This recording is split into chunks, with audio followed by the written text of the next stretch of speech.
Wel, ein testyn heno yw'r adnod byraf yn y Beibl Cymraeg. Sef Exodus 20 ac adnod 13.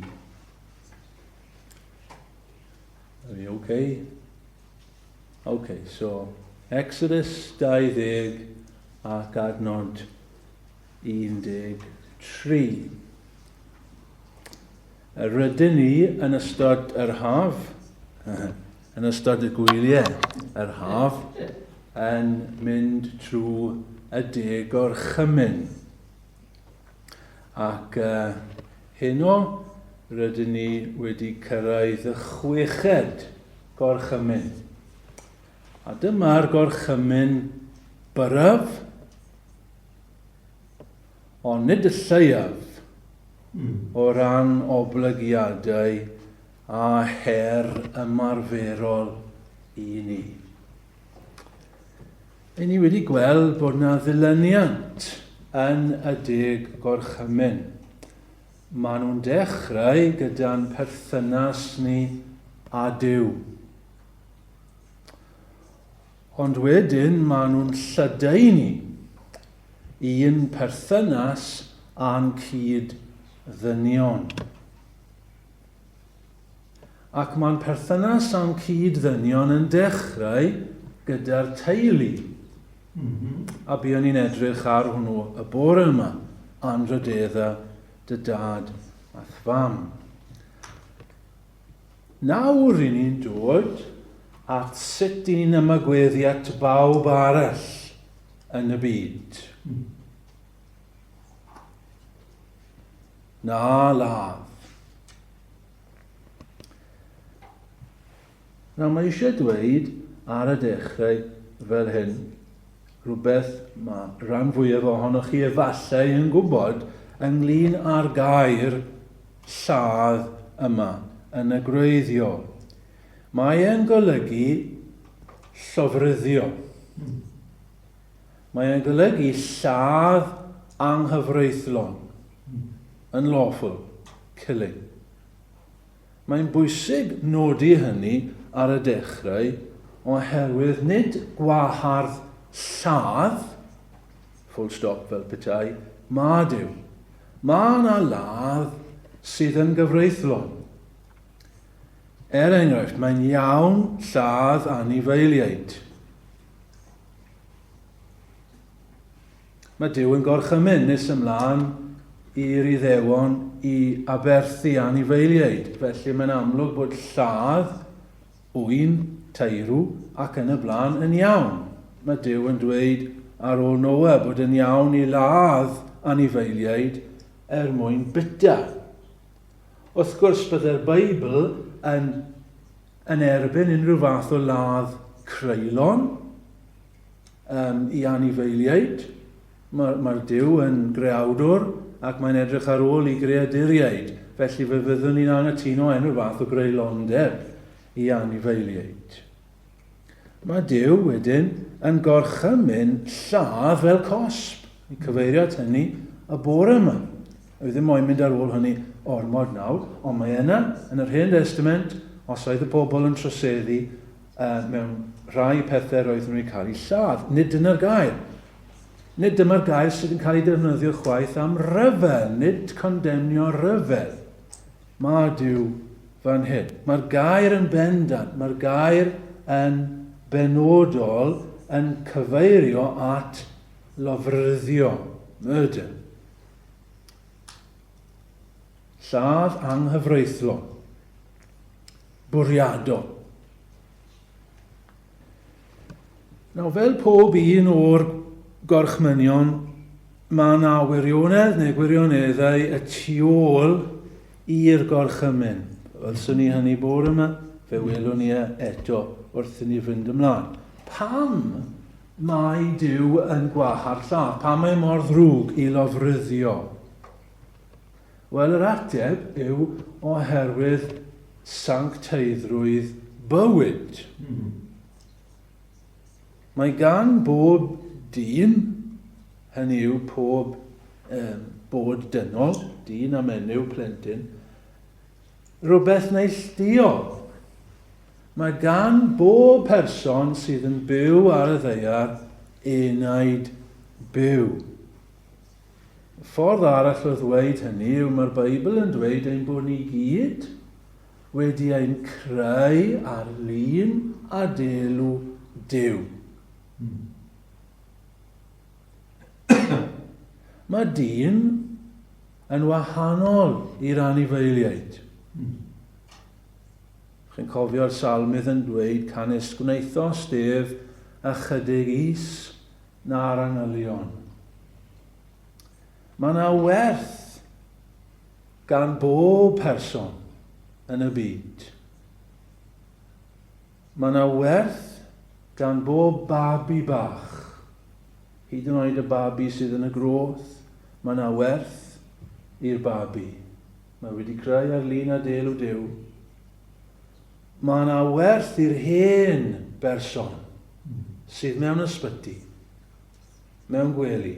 Mae wedi creu ar lun a delw Duw. Mae yna werth i'r digartref a'r ffoadur, pob un ohonyn nhw, pob enaid. Mae nhw ar lun a delw Duw. Mae nhw wedi cael rhywbeth o Dduw. Nawr mae pechod wedi sbwylio hynny, wy'n gwybod, ond mae e dal yna, ym mhob person. A dyna pam y lladd mor ddrwg yng ngolwg Duw, oherwydd chi'n ymosod ar y ddelw yma. I chi'n distrywio llun a delw Duw yn y person. Nawr, allwn ni gymhwyso'r gorchymyn yma mewn sawl cyfeiriad. Wrth i fi baratoi, o'n i'n gwrando, wedi bod yn gwrando lot o bregethwyr eraill. Ac mae'n ddiddorol sut maen nhw'n ymdrin ar gorchmynion, ac wrth cyrraedd y 6ed, wel, mae rhan fwyaf o bregethwyr yn cael sawl pregeth. Gweinidogion, so mae fwy o amser gyda nhw, a maen nhw yn cymhwyso hwn i sawl cyfeiriad. Achos mae oblygiadau y gorchymyn bach yma yn fawr. Enghraifft, just fel sampl, dyma un gweinidog yn America, dyma sut lle oedd i bregethau fe mynd pan yn ymdrin a gorchymyn rhyw 6. Capital punishment, abortion, euthanasia, suicide, alcohol abuse, health issues, ac yn y blaen. Chi'n gwybod, mae yna ehangder yma just o'r un gorchymyn. Ond mae yna ddyfnder yma hefyd. Ni'n dweud hynny ar y dechrau yn dod ni. Gyda'r gorchmynion, mae yna ehangder a mae yna ddyfnder hefyd.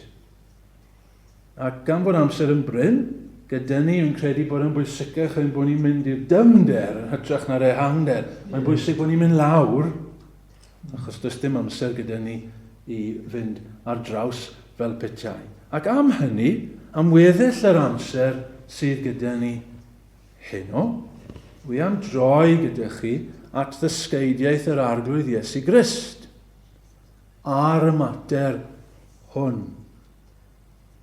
Achos i chi gyd yn cofio fod Iesu Grist yn egluro y 6ed gorchymyn.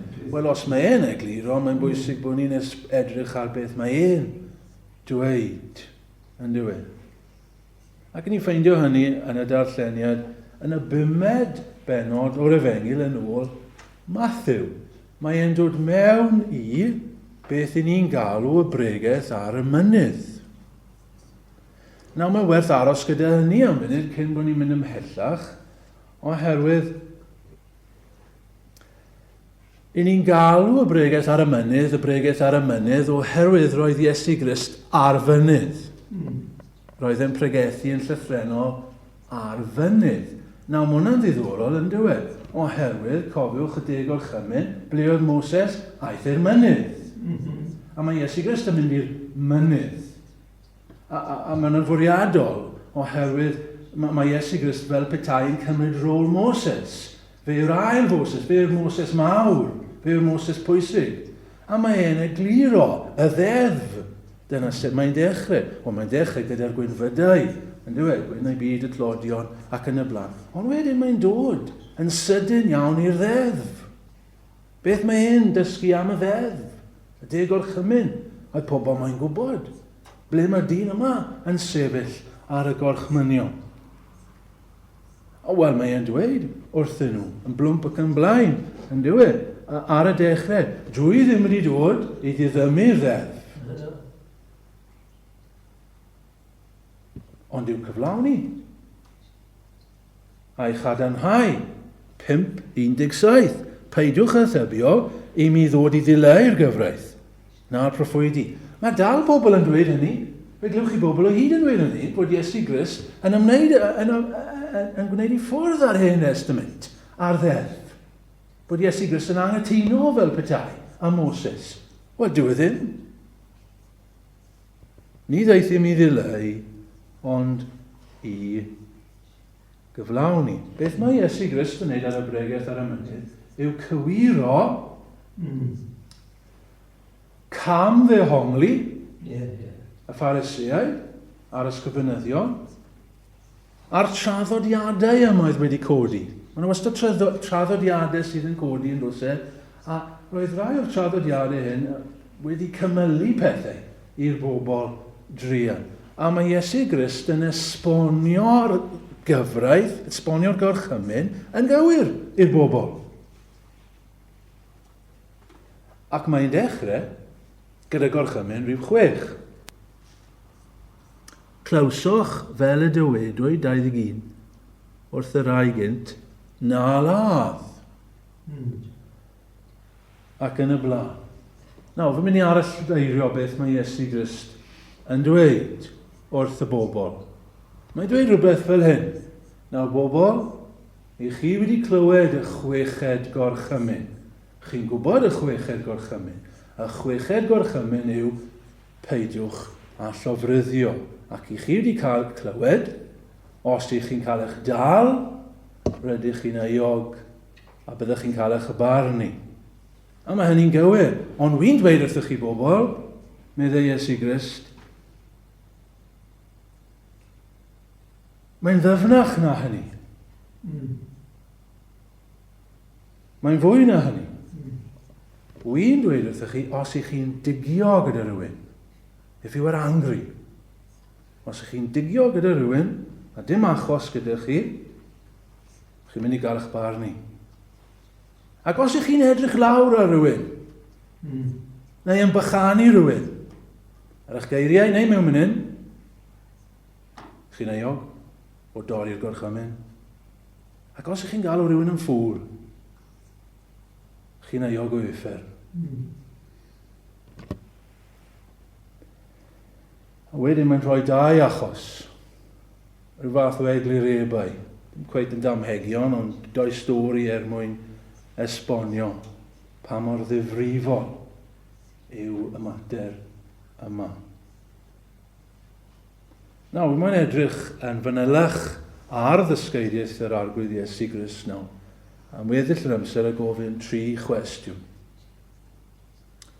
Gobeithio syml a gobeithio bod yr atebion yn dod o'r geiriau hyn. Y cwestiwn cyntaf yn yw hyn.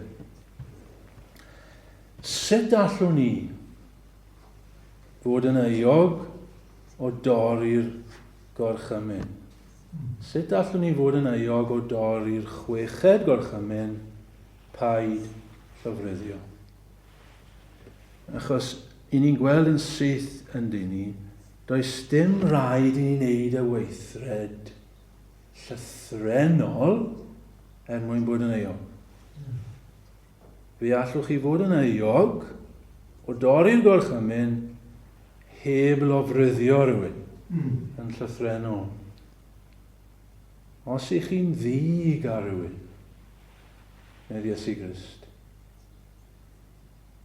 os oes yna elyniaeth, enmity, tuag at rhywun yn eich calon, chi'n euog. Os oes yna atgasedd y tu fewn, tuag at rhywun arall, chi'n euog. Os oes yna drwg deimlad yn eich calon tuag at rhywun arall, i chi'n euog. Os oes yna deimladau tu fewn i chi lle i chi'n bychanu rhywun arall, edrych lawr yn nhw, belittling. I chi'n euog o dorri'r gorchymyn. Os ych chi'n cadw draw o rhywun, os oes yna ddiffyg harmoni, os oes yna ddiffyg cytgord gyda pherson arall, eich brawd neu'ch chwaer, i chi'n euog o dorri'r gorchymyn, medde Iesu Grist. Chi'n gweld, beth mae e'n dysgu ni fan hyn, yw yr un peth yw teimladau hynny a llofryddiaeth. Nawr, nid yr un gradd, wrth gwrs, dyw Iesu Grist ddim yn dweud bod e'r un gradd, ond yr un teulu yw e. I chi'r un mor euog. Mae e'n dod o'r un lle, yr un ffynhonell yw e. Mae e'n dweud mewn man arall yn diwedd yr arglwydd Iesu, canes o'r galon. A mae'n dyfod allan, ond mae'n ddiddorol, drwg feddyliau, llofryddiau. Chi sylwi ni? Mae'n dweud drwg feddyliau a wedyn llofryddiau. Ond o'r un lle mae'n dod, o'r galon. Mae'n dechrau gyda'r meddyliau. Mae'n eglureb o hyn yn yr Hen Testament yn oes e. Chi'n cofio Cain. Cain yn teimlo'n ddig tuag at ei frawd. O pethau ddim yn dda. A mae Dyw yn sylwi, a mae Dyw yn rybyddio Cain. Cain, Dyw yn ddim yn dda.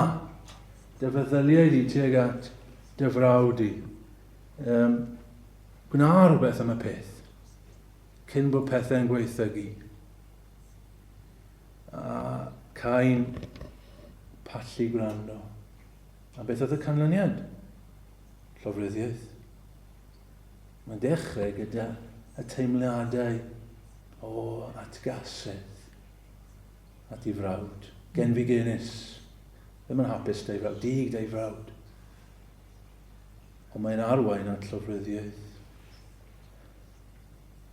Mae lot o lyfryddio yn ein cymdeithas ni, ond y syndod yw, ffrindiau, bod yna ddim fwy o lofryddiaeth. Dim ond gras Dyw sydd yn ein hadal ni i ras cyffredinol.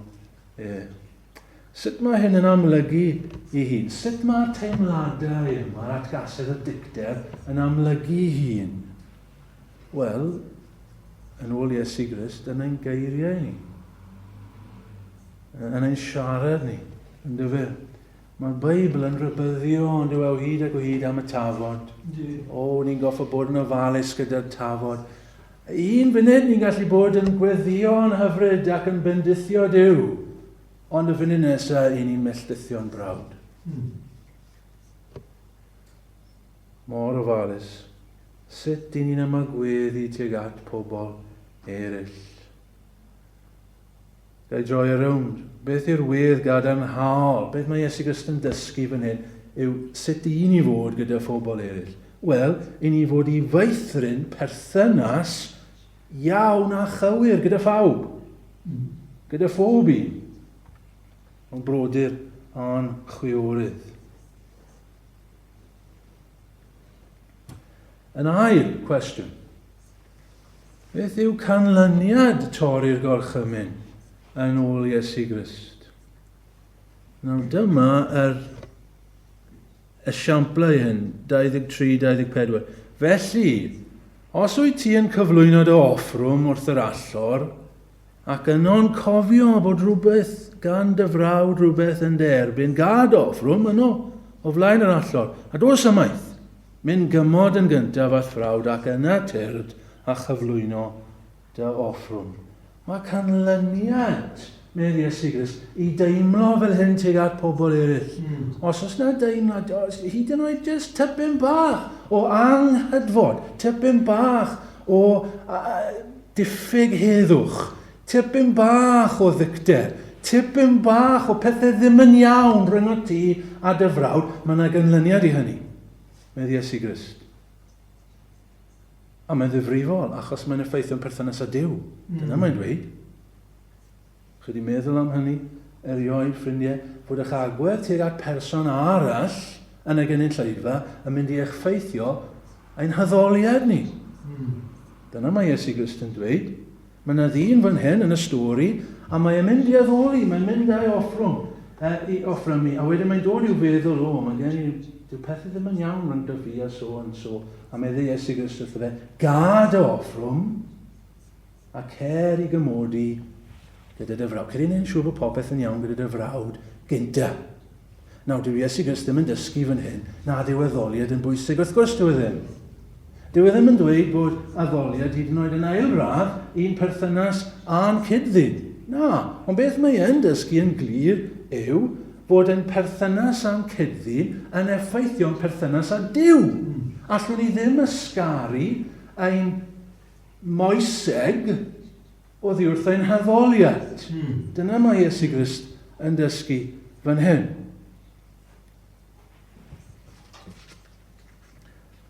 Os i ni yn euog o ryw anghydfod gyda rhywun arall, os oes yna ddiffyg undod, os oes yna ddiffyg heddwch, os oes yna rhywbeth i fewn, ddim yn iawn gyda rhywun arall,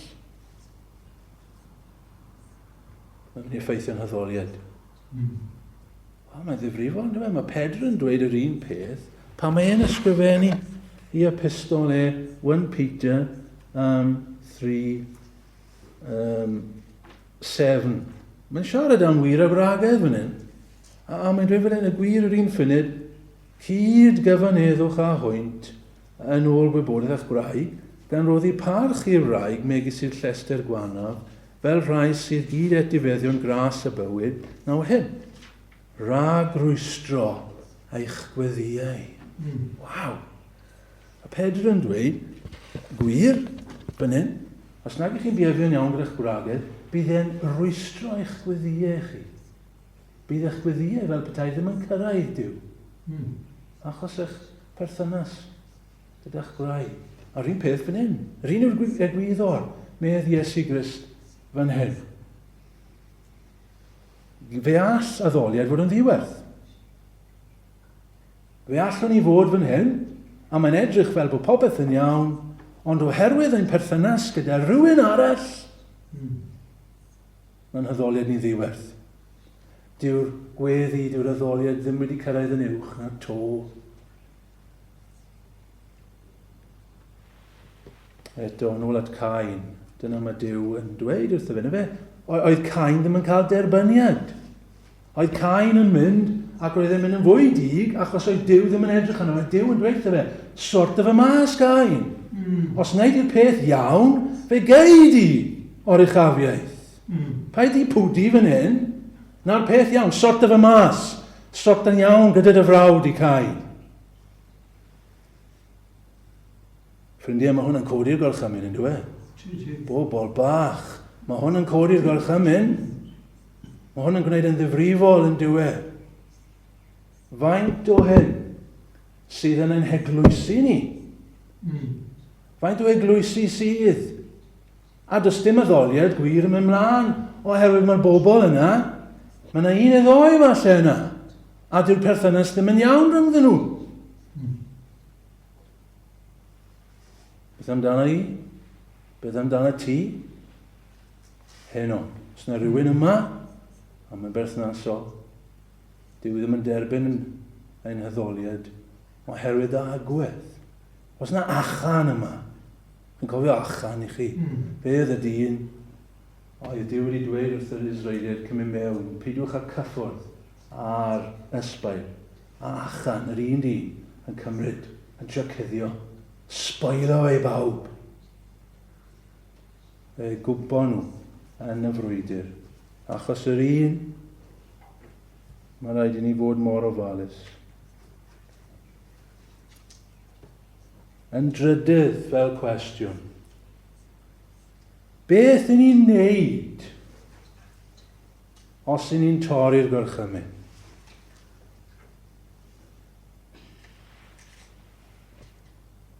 Wel, fel pob gorchymyn, os yn ni wedi torri, yn ni fod i edifarhau. Yn ni fod i gyffesu a cheisio symud y drwg. Nawr mae hwnna'n golygu fan hyn, meddwl Iesu Grist, cymodi. Dyna mae'n golygu, mae Iesu Grist yn bod yn ymarferol. Os i ti'n mynd, ac i ti'n cofio, mae rhywbeth ddim yn iawn rhwng dy fi a hwn a hwn. Wel, gad aberth, a cer a chymoder, cer i sort fy mas, gynta, a wedyn cer ac addoli. A dyma'r ail ddarlun wedyn, lle mae Iesu Grist yn disgrifio dyn, a mae ar y ffordd i'r llys, achos bod dyn a rhywbeth yn ei erbyn e. A mae Iesu Grist yn dweud, sort fy mas yn syth, cyn cyrraedd y llys. A'r wers fyna yw, wneud yn syth, urgency. Paid a gadael e. Paid a meddwl, mae popeth yn iawn. Na, paid a meddwl hynny, achos bydd pethau ddim yn iawn, bydd pethau mynd yn wath. Sort fy mas nawr. Fel Cain eto. Gna fe iawn. Cain, chi'n cofio beth mae Duw yn dweud, pechod a orwedd wrth y drws. Ac mae ei ddymuniad amdanat.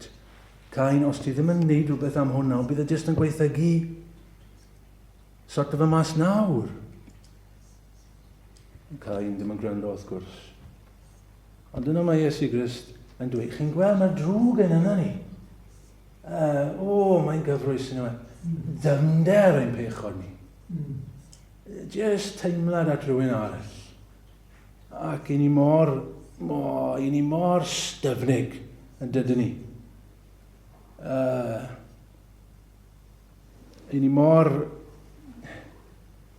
hunanol ac i ni mor balch. Na i adael e. Na i just gadael y peth i fynd. Na i just brwsio fe dan y carpet. Na i just pwdi am y peth. Bydd y peth yn mynd. Pam dylwn ni mynd? Pam dylwn ni fynd a cymodi? Dim fy bai i oedd e, a falle dim yn bai ni yw e, ond Dw Iesu Grist ddim yn dod â hwnna mewn i'r peth. Mae e'n dweud, jyst cer di.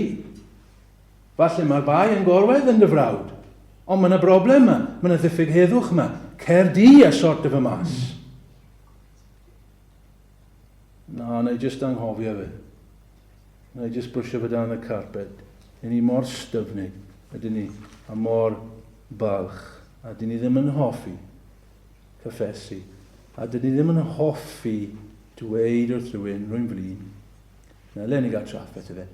Rwy'n flin. Gael ofyn cwestiwn ymarferol i chi. Pryd y tro diwetha i chi ddweud wrth rhywun? Mae'n flin gen i. Mae'n flin gen i. A ddim meddwl nawr am chi'n gwybod chi'n bympo mewn i rhywun. Mae'n flin gen, dim ond i. Ond chi'n meddwl bod rhywun, a chi'n meddwl bod y berthynas ddim yn iawn rhyngdych chi. Bod chi'n mynd lan ac dyn nhw'n dweud, mae'n flin gen i. Amen. Os maen nhw'n cymodi, wel rydyn nhw efe a Duw. Ond ein cyfrifoldeb ni, meddwl Iesu Grist, yw i gymodi. A'n cadw'r heddwch. Ymostwm, ni'n ôl gyda bore yma mewn ffordd, anrydeddu dy dad a thfam, i ymostwm i awdurdod. Fan hyn, ymostwm i'n gilydd. Chi'n gweld dyma her y gorchymyn, card y gymydog, fel ti dy hun.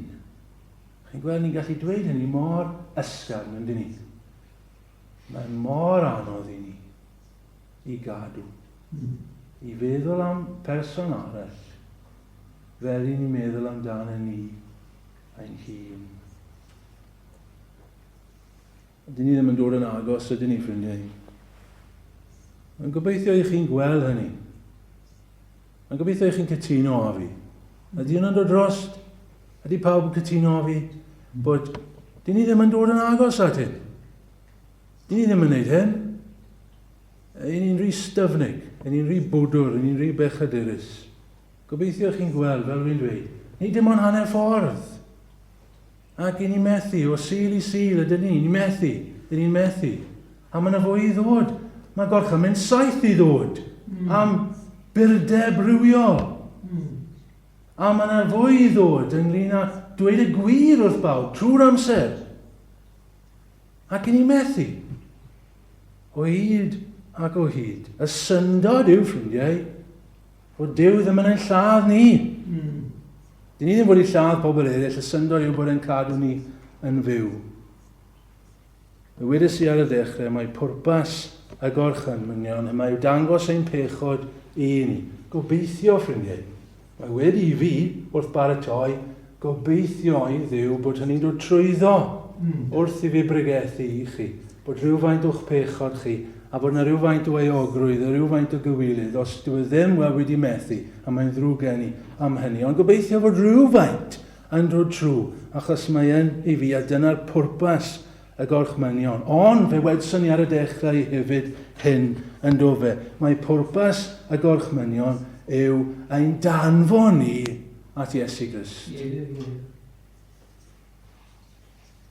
Am hynny, trwy weithredoedd y ddeddf, ni chyfiawnhau'r un cnawd yn ei olwg ef, canis trwy'r ddeddf y mae adnabod pechod.